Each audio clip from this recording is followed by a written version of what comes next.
Hi, my name's Erwin, and this is the Poetry Lighthouse podcast.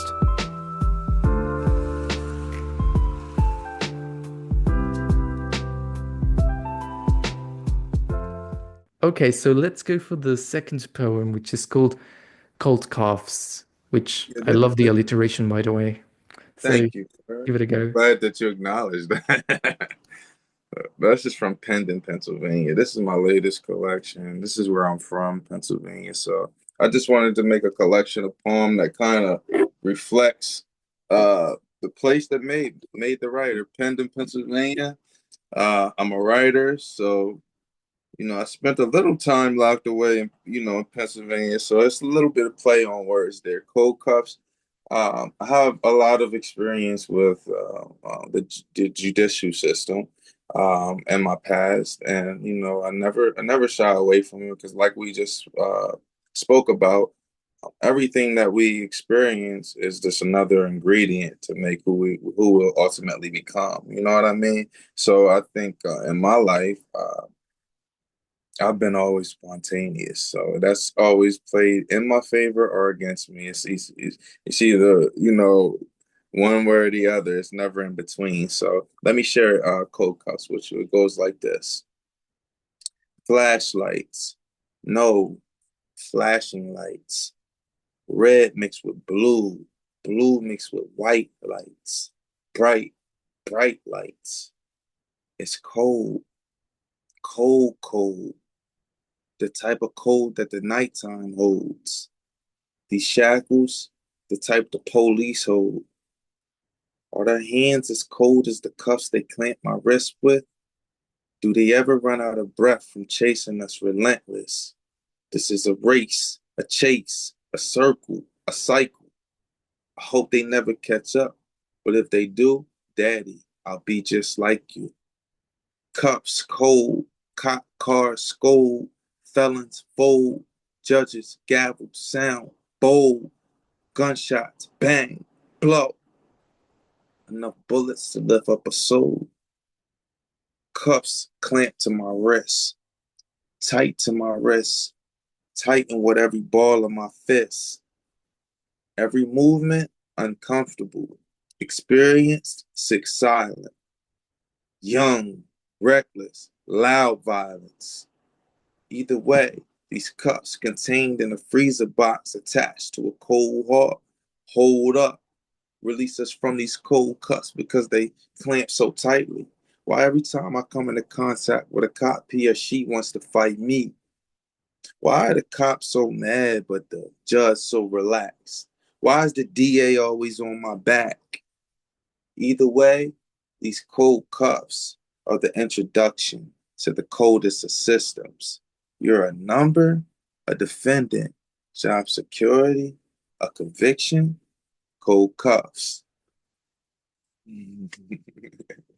Wow, That's I, cold cuffs. That's from Pendon, Pennsylvania.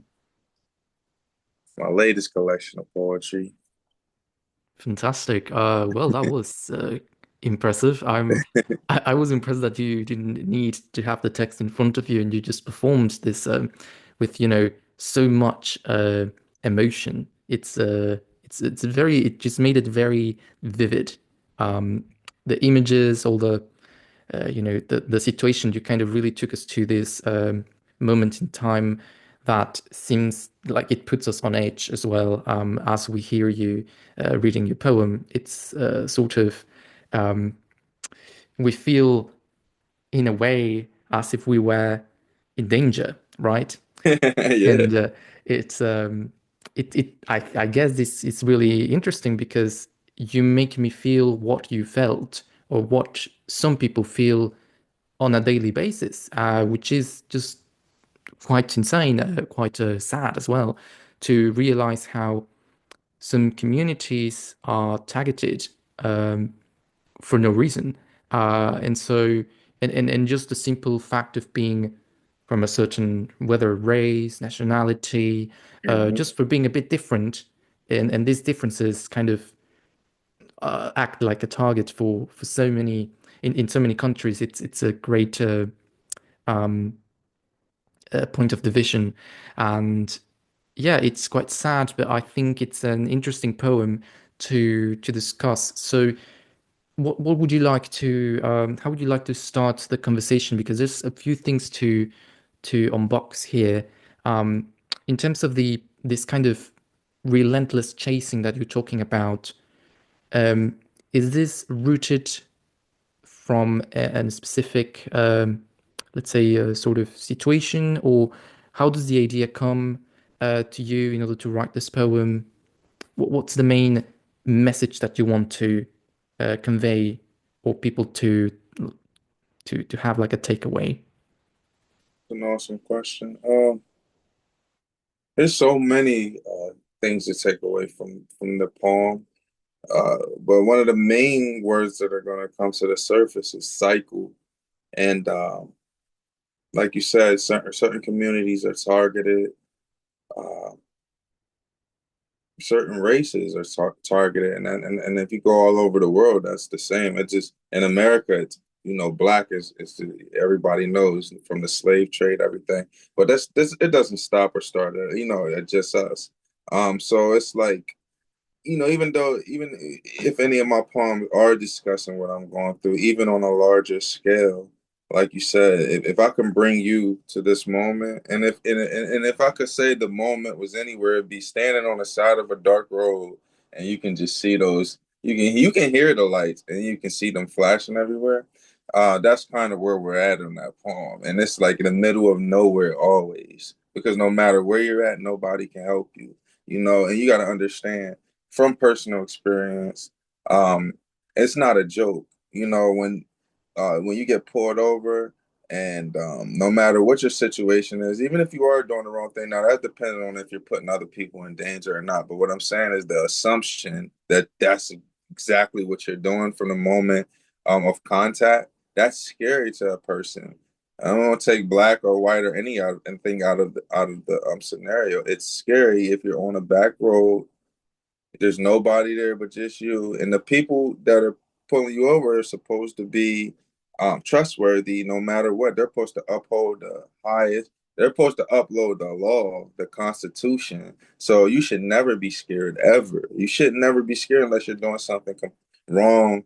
You know what I mean? I don't agree with doing the wrong thing, even if I did do it. There's certain ways that you do things. But what I'm saying is we're talking about this specific scenario. You got to remember, this doesn't just, I'm an experienced person at this, and a lot of guys I know are, but when I was younger, I wasn't. I remember one time getting pulled over before I even thought about doing anything criminal. And I was with my dad for one of the few times I can remember ever being with him. And we got pulled over by the cops. And he had like a wrench or something sitting in the front seat. And we were both in the front seat. And I don't know why I was reaching for it or whatever. And he like really scolded me, like cussed me out, like, you could get us killed. You know what I mean? I was a kid and I didn't, you know, that just shows you, the innocence I had. I'm not thinking, I don't even care the cops are behind us. I'm not like, now I'm him. I'm my dad now. You know what I mean? I would say the same thing to my son. You know what I mean? It's like, yo, we could really die if you do to make the wrong move. That's hard to live a life like that. And that's just one aspect of the life of somebody that's targeted. Somebody that's targeted is everything that you do. And people think that it's like, every cop. I don't think it's every cop. I don't think it's every politician. I don't think it's every judge. But there's a system that's bigger than them. And what happens when you get around your friends? You could be friends with one person, but when you get around the crowd, you may not. And this depends on the person you are. You may not necessarily, take to that person the same way as if it was just you and that one on one. Even if that person's cool as hell. You know what I mean? And the judicial system, if everybody else is doing this, your friends are doing this, even though you have a good heart, you could get tainted. Just like in the criminal world. You can start out a good kid, you know what I mean? And you get around that group of people, that crowd, and slowly who we are, we become, because of our environments and things like there's no different with them, it just is. So cold cuffs, like you said, the way that I see that is it's a cycle, um, a huge cycle that even on the smallest to the biggest scale needs to be broken. And that's kind of what cold cuffs are. I mean, we could go many directions, but I would leave it at cycle. I think that describes a lot of things. Just like the cuffs, they're like clamped into a cycle, you know? Yeah. We need to break that. Yeah, yeah, that's very powerful. And you know what you said makes a lot of sense for a lot of the words that you've put in this poem. It sort of encapsulates what you're intending to convey to the reader, and all of these sort of um, presumptions and all of this the trauma that comes behind it, and how it gets passed on, you know, as if we were, you know, people who have gone through these sort of experiences and experienced this trauma might be with these handcuffs for all their lives, you know.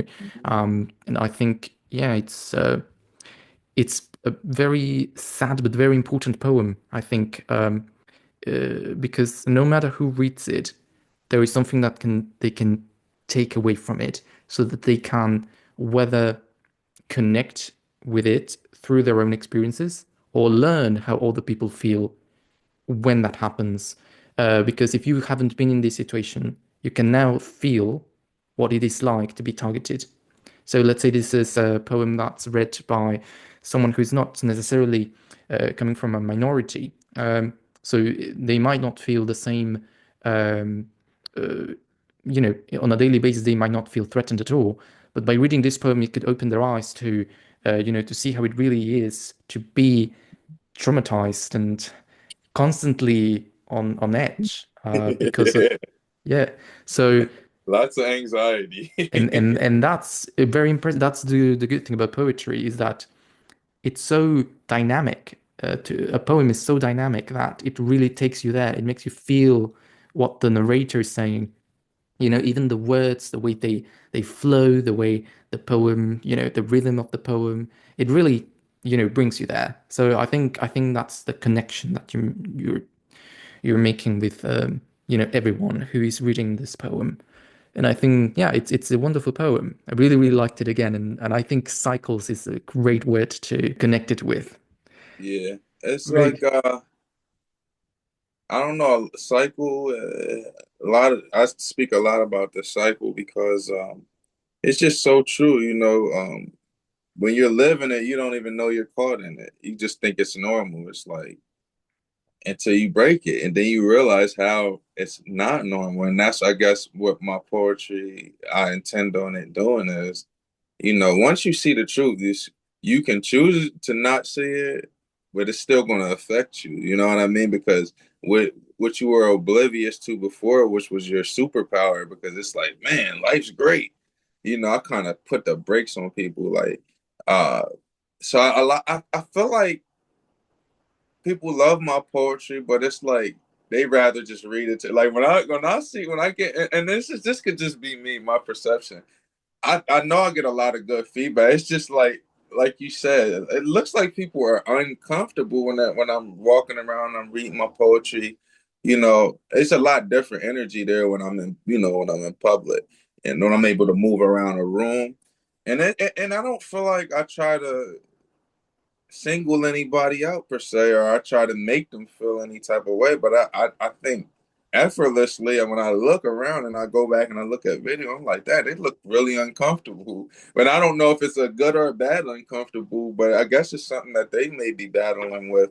And I might have said like a word, because like you said, some things are said, and people like you said, you in your words, minority, speaking on this topic, it's so familiar just to hear it. It's just entertaining. But then when you take it out, you take the same poem and you put it in a different demographic. Now it's like it's not entertaining. It's like what's the word I'm looking for? It's like transportation. Like you're transported to to a place you hear about all the time. Now you're in the street with me, because only a person that goes through these things could feel them and can really express them that way. And I'm not the only one. I just decided to use my. Some people rap about it. Some people play the violin, the piano. Some people tap dance about it. Everybody's expressing their truth or their pain or their passion through what they do. You know what I mean? And that's all I'm doing. That's all I'm providing is that through my poetry. And yeah, when you look at me as a person, I'm a bit of a person that been put back together because um that's just how it is for some people, you know what I mean? But I also realize the power in that. A lot of people are just trying to find those pieces and put back. I took whatever scraps and I said, all right, this is who I am. You know what I mean? And I said, this is who I'm going to be. And there's a lot of power in that.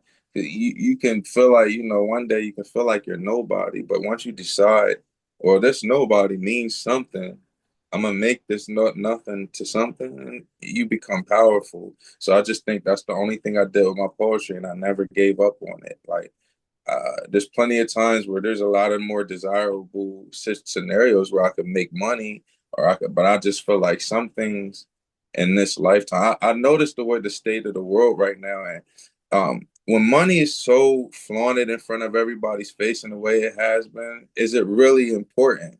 All right, now I don't, want to sacrifice my whole life for this money and then look up at 80 years old and I also didn't accomplish anything but I got money.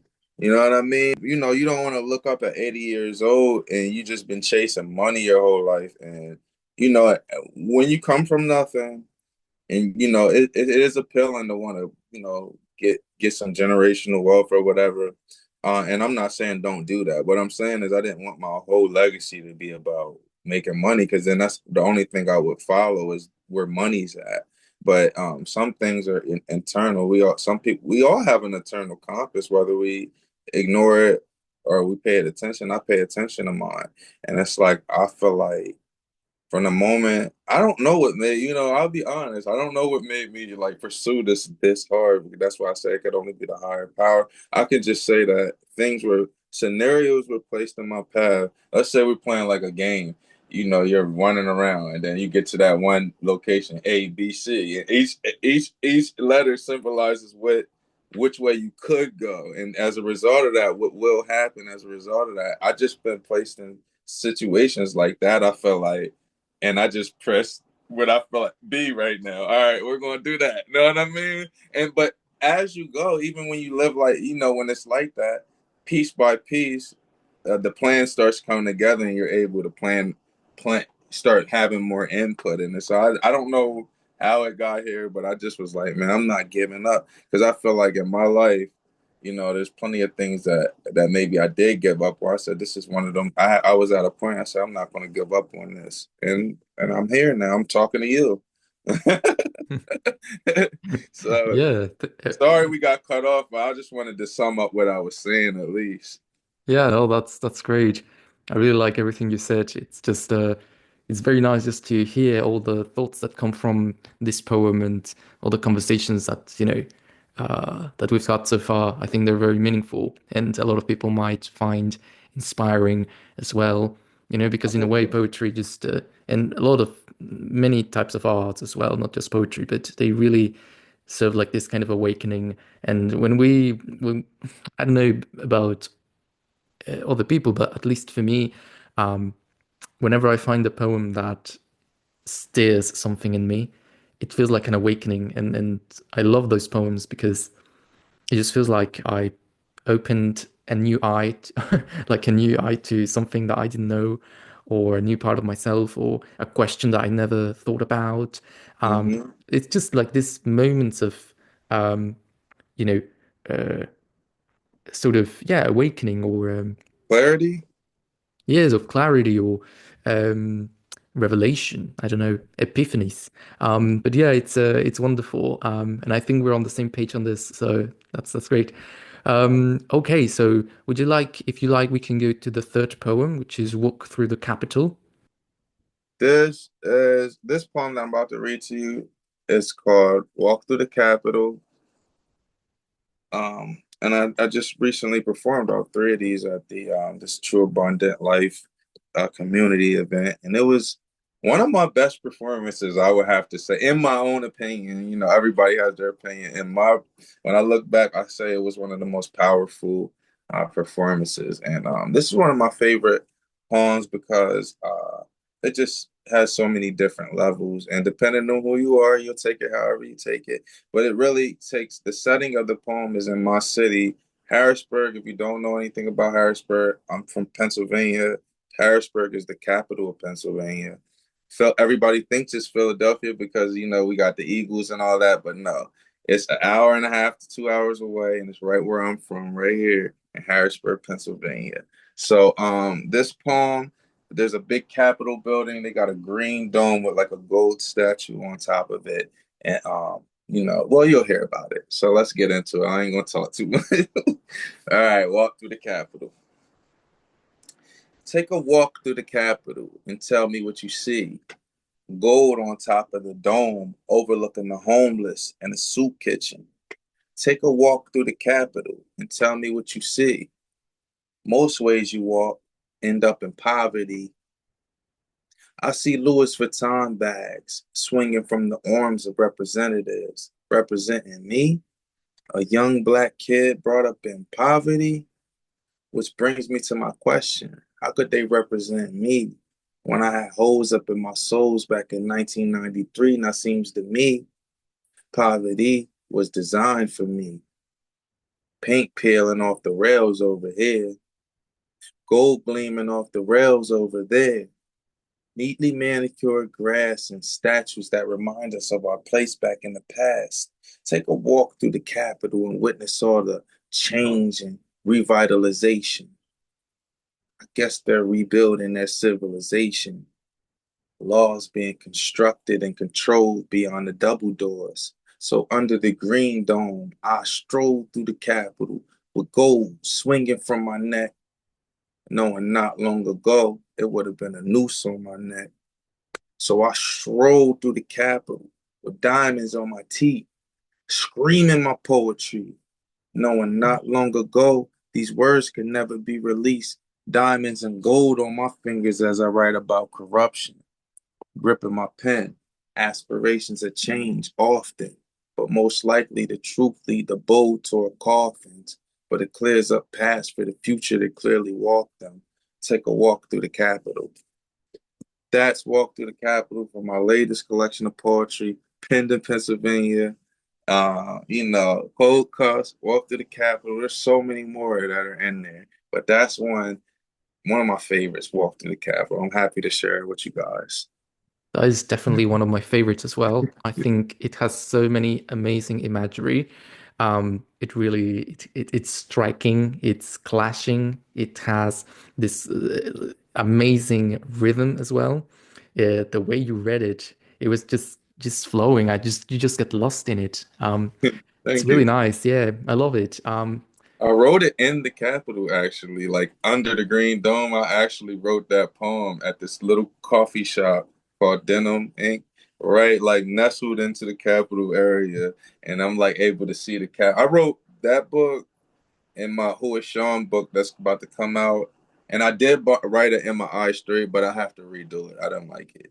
But I wrote those sitting looking up underneath the Capitol, and I was just like, it was a lot of inspiration coming at that time. So the only reason I say that, and I didn't mean to cut you off, was that you mentioned like how it flowed, and it was just like that's the rhythm that came to me when I was writing it, and it was just from being in the environment. When I'm talking about this stuff, these things, I'm in these people in this coffee shop. These are the people that work at the Capitol. These are the people that are working. So it's like I'm seeing this. I'm seeing a society that I've been excluded from. Seriously, you know what I'm saying? Like I'll say this: everybody has an opportunity to be what they want, but there's certain things that can happen where it's like it's to get to the point of thinking you can be whatever you want is an obstacle in itself. And our school systems don't always convey that message to young black boys that you can be whatever you want. So and it's not that hard to be some of these positions, but they make it, and I can't explain it. It's not hard to do. But if you're not even encouraged to do certain things, or you're not, that same love isn't given to certain students, they're not going to seek things, or they Absolutely. either is going to flip a switch and they're going to seek everything. And I think that was me. Nobody's going to leave me out of anything. You know what I mean? I'm not saying that I believe if I work for it, it should be mine, or I should be in competition with other people that work for it, but I shouldn't be immediately excluded. You know, are you finding reasons to exclude me or creating reasons to exclude me? I think I'm not the only person that feels that way, and it's not handcuffed to just being black. It's like certain people and it's just like your things are made so complicated for you from the start, and it's like, damn, Yeah, I don't even know I could be anything, but you can be anything. You know what I'm saying? So I think sitting in that environment, seeing how people are just like relaxed living, and I'm like, at some of these points of writing this poetry, like my whole life is falling apart, but I'm like, I gotta be true, I gotta be consistent. Even when things are going good, you're smiling. You need to work no matter what. And you're working. You work through all of this, and the poetry that comes as a result of it, it's not hate toward anybody, but it's a certain rhythm that goes with it. That it's like I won't say the word negative. It's like a darker. I can't even really say darker. It's just not such a bright tone to it, but it's still the same things that people go through every day. It's just how it's a perspective of it, I would say, if that makes sense. yeah. Thank you for sharing that. It's I think I mean I truly connected, even if you know um, e- even if certain things are not necessarily things that I went through, I Hmm. can translate them to some of my experiences and you know and the ways I felt about society. Because I think to a certain extent we all feel this kind of exclusion from it, even if we live within it. We can feel Hmm. this segregation, this split, this dichotomy between these people who have it we think they have it very easy in Yeah. life, and these people who struggle. And I think you said everything like just perfectly well. You explained it. I won't even repeat it because you just explained it very well. How some people get because of their background and the parents and the society in which they're growing up, they might get different opportunities and they might think differently about how to overcome these obstacles. And for some people, it might be, you know, a bit more challenging than other people. And Hmm. it also depends on, um, on so many things. It might sometimes even seem unfair. I don't want to Um, always be excluded from the perks because we're actually not excluded because we're still all part of society. It's just what part are you at, the bottom or the top, right? So it's like, I want everybody to feel like all of it. You know what I mean? We should be able to have experience how it feels to feel all of it, not just one part. You know what I mean? And like you express, it's like some people are born into it.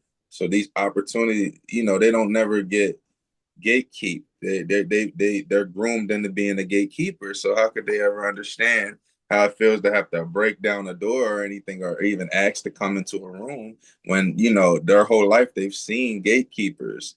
They've been groomed by gatekeepers. I haven't. I've been groomed by people with Timberland boots on trying to kick the door in. You know what I mean? Like, yo, what's up? We need to eat too. You know what I mean? Like, but then there's and I always say this: I could never be mad at anybody for being born where they're being born at, and their place in life. That nobody has a choice about that. But you do have a responsibility to be conscious of the world that you're in. It's not just your world. You know what I mean? And I think even touching on that, when I go to different schools, like, and I've always said this. This is why I never just restrict my poetry to just my own, just my demographics. It's for mainly for other people because people like me, they know exactly what I'm talking about already. But you mentioned it so perfectly. It's like an eye opener. It's like an awakening. It's like a snap out of it. You know what I mean? So when I go to a place like a Catholic school, or I go to like a more of like an all white school, and it's more not like at that point it's not therapy anymore. It's more like this is an experience for you to understand. This is what people even your age are going through right now. Like you're preparing for all of this stuff. They don't know their whole world might crash down. They feel like their whole world's crashing down when it's about the time to graduate. There's one kid where they got stressed on what college am I going to go to, and then there's another kid like, oh, I don't even. They moms telling them when they turn 18 they got to get out.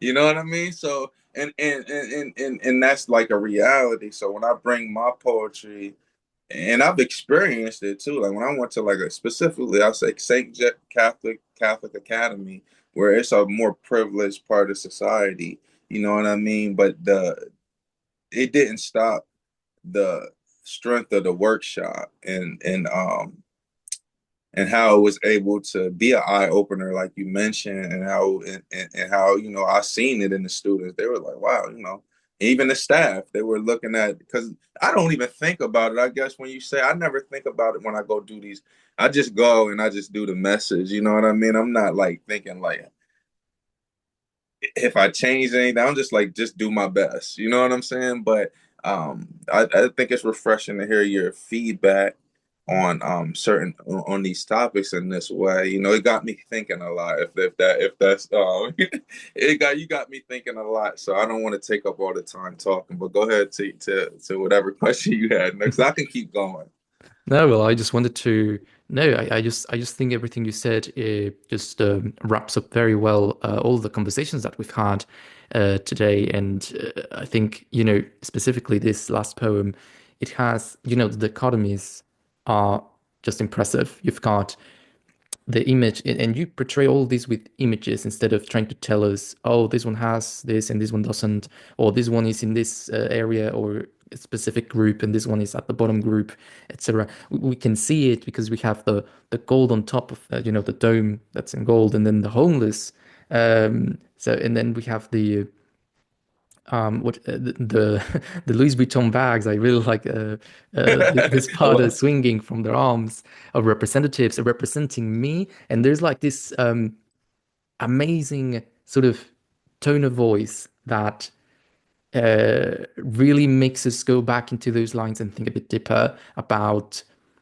how it works, all this representation of politics and who represents us and the way they represent us. I think, you know, a lot of these lines have an undertone that can be passed in so many ways that it just makes it very interesting, even from a societal point of view, of how, as a society, we are, um, you know, how it's constructed and how some people represent certain areas or groups or even a whole country and why them, right? hmm Sometimes we just do it out of you know the way it's elected. These people are elected sometimes might not truly advocate what society needs, Yeah. and and they might just try to make better the lives of those who are of the same demographic as them and not the others, like an entire society. So in a way, it's kind of a government or a sort of a system in which everyone is part of society and not, kind of only my group will benefit from it, which is something that we see nowadays Yeah. very, very often and it's been part of society for many For many years. shit. But we can clearly see that now in social media, what's going on around the world. It's quite hmm clear to see, it's very blatant. Um, and so I think this is very striking, the images, of bringing all of these people who have, showing their Gucci bags and hmm having all this, and then you see the other side, which is these people with holes in their socks, these people who have all these, as if they've been ostracized. Um, How and could it, they represent me if why would they want to wear that is my question, right? And I'm not telling them, and not to cut you off, I'm not saying, but you just inspired me, what you were saying. It's like to represent me, you don't need a Louis Vuitton bag. To represent me and to speak for me, you don't need to. You don't even necessarily now be in a suit. That's formal, but I'm just talking about all of these extra things, and then you're talking about representing me, and then when I go to talk to you, you don't even want to talk to me directly. You want to represent me through through the system that they created, like where you guys are representing these people, but you don't necessarily have to mix with these people only when it's election time or something like that, or only when it's like a beneficial type of thing. But you don't see those guys, or you don't necessarily see the ladies or none of those in the community unless it's election time where they come put 1,000 signs all over the neighborhood. litter the whole neighborhood up with their sign. I respect game, so I always respect my position on the totem pole. But I just think a lot of people are cheated out of just having a being represented by these people because just like anything, just in the I can always relate everything to the criminal world. You can you can do whatever you want. You can think that you're going to do whatever you want. You can have this big aspirations of doing whatever you want, but there's a system in place for all of us. You understand? Even for them politicians, even for if I want to run these streets, I'm gonna run into the big bad wolf one day, and he's gonna tell me either you do it this way or it's not going down like that for you. You're not gonna make no money out here. You may not live to see tomorrow because there's unsaid rules, and there's rules everywhere. It's no different for those politicians. They can have these big aspirations and they can get up here and tell us what they're going to do, and they can really mean it. And I'm not saying that they don't, but once you get into the room with those people that are your contemporaries and basically your competition, these people that are going to be leaning on you to help them with what they got going on. Do you know what they got going on? You know what I mean? And once you get pulled in certain different ways, now that big huge voice that you had starts to soften up because you're like, if I say this, it's going to offend this person, and then they're not going to want to support me. And then, but if I don't say this, then they're going to think that I don't support them, and I need their vote. So it's like for me, so when I look at these politicians, I've dealt with them personally. Trust me. I don't got nothing good or bad to say. All I can say is this. You know what I mean? They can just like me. I can have all the greatest intentions I want, but if I don't stay true to me, then somebody can come along with a big fat check and tell me say this. You know what I mean? Go against everything that I do. You know what I mean? So I think it's important to understand that for these politicians to like start re-looking at the way that what that position really means to them. Like, do you really care, or is this just another position so that you don't have to work at Dunkin' Donuts or you don't have to work at Walmart or something like that? Is this because to be a politician, you get to sit in rooms, people are inviting you, you feel important, right? But your real job is to represent people like me. You know what I mean? And people like you and people like the people that I know are the people that are really suffering.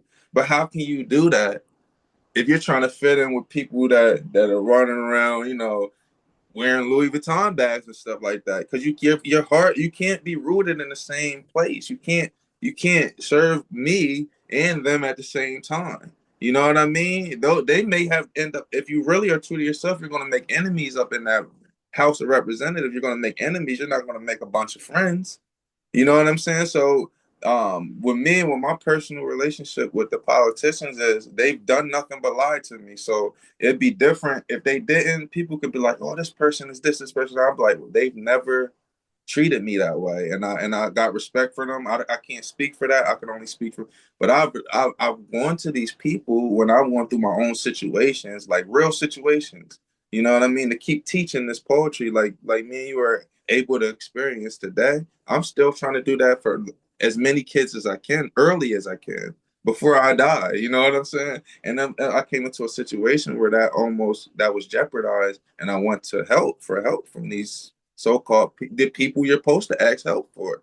Man, slam the door in my face, man. They give you they spit a little feel good couple words, and then you're out the door. So Yeah. that made me even more when it comes to speaking my poetry. It made me realize how important it is to teach others to express themselves and to be able to put a voice to their situation. Because how can they represent you and they've never been through anything you've been through?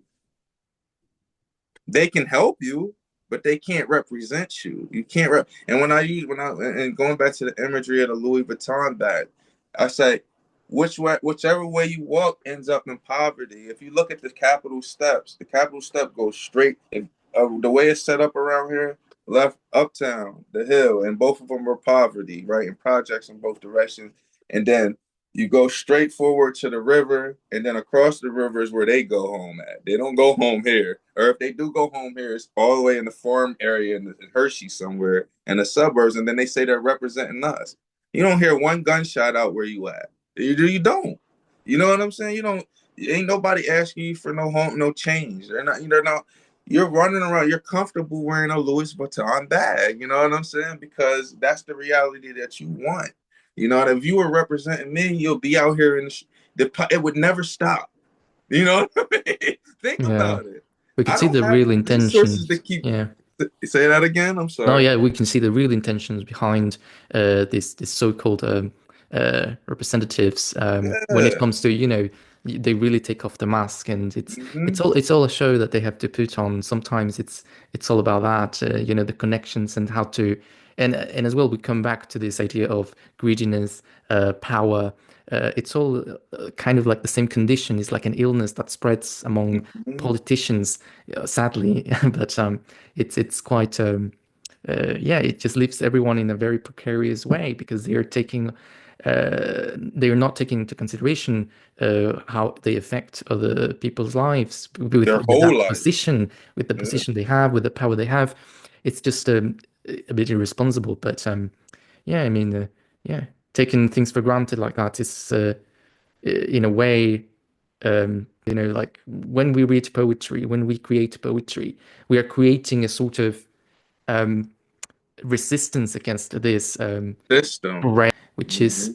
just not is not how we help each other. It's not how we grow as a community.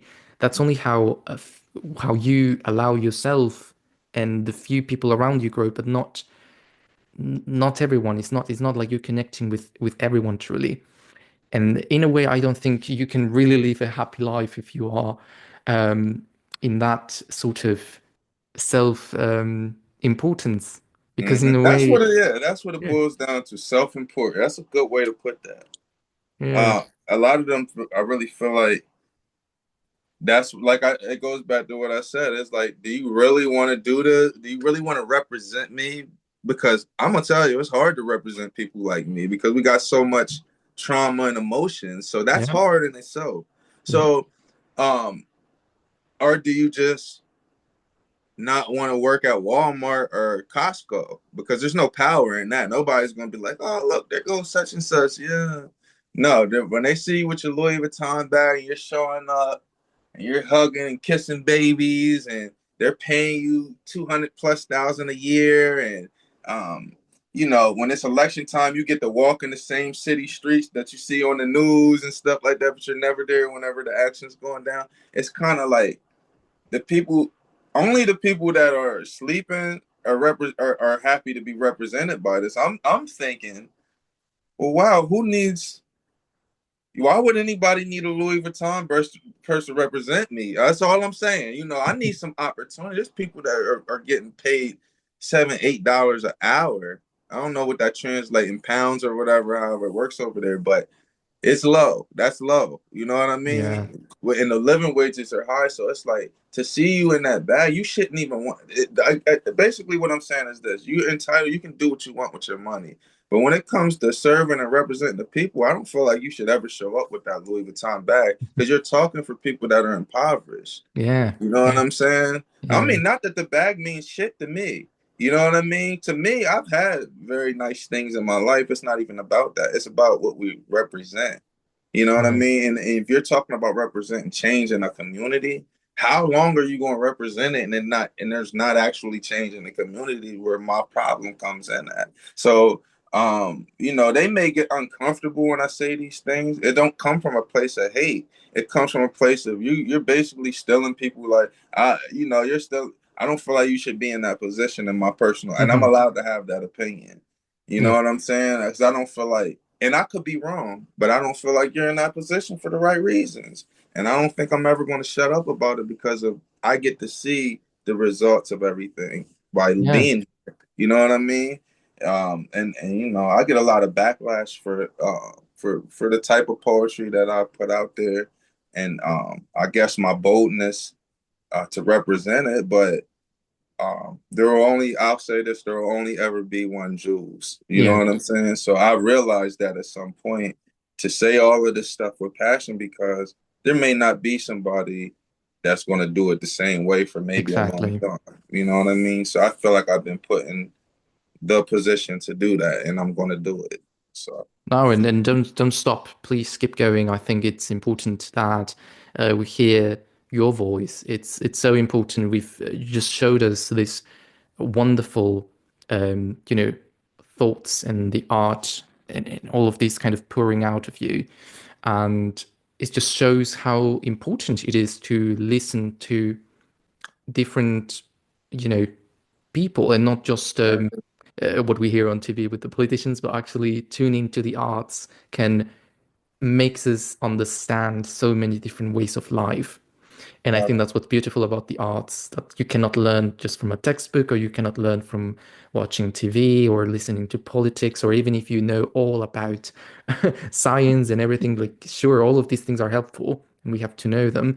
But how are you going to connect with people if you don't understand how humanity, you know, what humanity is about? And it's really, you know, everything you said is really interesting and important. And even if not all politicians are bad, or the good thing, the thing that I think really shines in your poetry is that you're not victimizing and you are not condemning. You are not. It doesn't come from a, as you said, it doesn't come from a place of hatred. It just really comes across as, you know, just opening everyone's eyes around, see what's going around. Look, you're showing the picture. You kind of um yeah, you kind of giving us these images and these pictures, and it's us that come with these realizations. It's not that you're pushing an agenda or you're trying to push a political thought or anything. It's simply trying to understand what's right and what we should do as humans. So thank you so much for these wonderful poems. These conversations were fantastic. We took so many different tangents, but in a really good, interesting way. Um, just in order to wrap it up, I'm just going to ask you a question. Okay. So, what advice would you give to someone who feels like their story doesn't matter? That's a very good question. Advice. If your story doesn't matter, erase yourself, right, out of everybody you know's life, and then think and ask them if you ask that person, ask the people you love, if you weren't in their life, how do they see their how do they think their life would play out up to this point without you have ever been in it, you never existing in it. And but I don't want you, you don't even have to ask that. I want you to think about that. And then I want you to think about, some of the things you've done for people that nobody knows about. Some of the things you said to people that nobody knows about, or maybe they do know about. But then think about you not being here to say any of that stuff. But think about how, a lot of times we don't know how important we are until we imagine that we were never even there. So the only way that I could ever get the person to see, I had to think about my life that way. So I'm able to say it that way. Is if I took myself out of people's story, I wonder how their story would have played out. Not saying that I'm that piece that make all that because no, it's not about that. It's like even deeper than that, think of somebody you really love, you know what I'm saying, and take them out of your story, you know what I mean, and then think about how everybody's story has to matter, but because even my story only matters because my mom was a fighter, she overcame so much, and I got to witness that, you know what I mean, and even though we had a up and down relationship throughout life, as an adult I look back and I'm so thankful, and I realized the fighter my mom is because of the life that some of the trials and tribulations that she ran into, I ran into and had to overcome them in my own. So it's like, everybody's story's connected, and your story's important. Your story's always important for the simple fact that without you, somebody else might have fell. You know what I mean? Or you may be the reason that they're going. So, life is a process. Everything we do is a process. So you can never look at where you're at right now and say this is the end result. Your life is a process. It's for you to keep going. It's not for you to just dwell in one spot. That ain't life. The river keeps on moving no matter what. I mentioned that in some of my poetry. How, I'm envious of the river and how it constantly flows. Even on a bad day, it just goes and it goes. You know what I mean? I know it's difficult to keep going. It's super difficult to keep going, but it's very important because uh, you never know how close you are to that breakthrough where you just feel so great and you can change even more people's lives. So I know it's a long answer, but at the end of the day, what makes your story is important. Maybe you're just not at the part of the process where, you know, you're not at the part of the process where, you feel like everything's so refined, but that's okay. You're in a growth state, so just keep on growing. That's all I can tell you. I'm still doing it right now, and I'm sure you are, and whoever needs to hear this, just keep growing and keep going. The only way you can keep growing is if you keep going. So I'm gonna leave it at that. Fantastic. Very good advice. I really You like put me it. on the spot. That was really good. Thank you so much for all these wonderful conversations and for bringing your poetry and in a way bringing this voice to the world and sharing this with new readers and listeners of the podcast. I'm pretty sure that they will also, um, get very enlightened with this talk, and hopefully they will connect to you and your experiences. And if they want to know more about you, I will link your website and also all of your wonderful books as well, so they can find it online and maybe buy them as well, so they can keep reading and discovering new voices, which is always very wonderful to do. So thank Appreciate you you so guys. much. Yeah, I appreciate you guys having me and taking the time. This was a good conversation. I enjoyed it a lot. You had some really good questions lined up for me, and I just hope I was able to cover everything, you know. But other Perfectly than that, well. I appreciate you guys so much.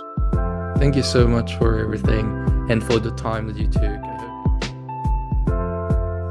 Thank you for listening to the Poetry Lighthouse. If you liked this episode, don't forget to share and subscribe to our podcast. You can also visit our website, thepoetrylighthouse.com, where you can read and submit your works of poetry and short stories. You can also follow us on YouTube, Facebook, and Instagram to keep updated. This is the end of the episode. Thanks again, and see you next time.